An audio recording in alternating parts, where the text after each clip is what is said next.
শুভ সকাল বন্ধুরা, ত্রিপুরার ছোট্ট একটি গ্রাম থেকে আমি উর্মি। তো বন্ধুরা, আমি এখন থেকে আমার ব্লগটা স্টার্ট করছি। তো তোমরা দেখতে পাচ্ছ পুজো দিয়ে এসে এইমাত্র বসেছি। তারপর চলে গেলাম একবারে বিকেলবেলা।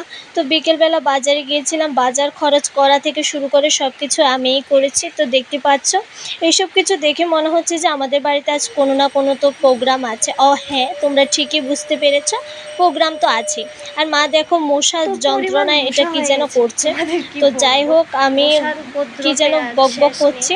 তো এসে এখন একটু বসবো, আর মশার যন্ত্রণায় পাচ্ছি না। আর মা দেখো এখানে চালটা ধুয়ে জলটা সরিয়ে নিচ্ছে, তারপর এখানে মশলা যা যা দরকার তা করে নিচ্ছে। তারপর ডিমগুলো সিদ্ধ করে নিয়েছে, তারপর চালটা ভালো করে মাখিয়ে নিচ্ছে। আজ হবে পোলাও আর মাংস। দিদি আর দিদি তারপর দাদাভাইদের খাওয়ার জন্য বলেছে সবাইকে খাওয়ার জন্য। তো এই হচ্ছে আজকের মেনু। মাংসটা দেখতে পাচ্ছ রান্না করে নিয়েছে, আর ডিমগুলো ভাজা করেছে, আর রান্না করেছে পটল দিয়ে আলু দিয়ে তরকারি। এই হচ্ছে আজকের মেনু। তো তোমরা বলবে কমেন্টে কেমন হয়েছে।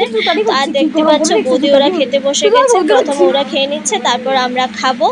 তো আজকের এই ব্লগটা তোমাদের কাছে কেমন লেগেছে অবশ্যই বলবে। ভালো লাগলে অবশ্যই লাইক কমেন্ট শেয়ার করবে, আর আমার পাশে থাকবে। নমস্কার সবাইকে।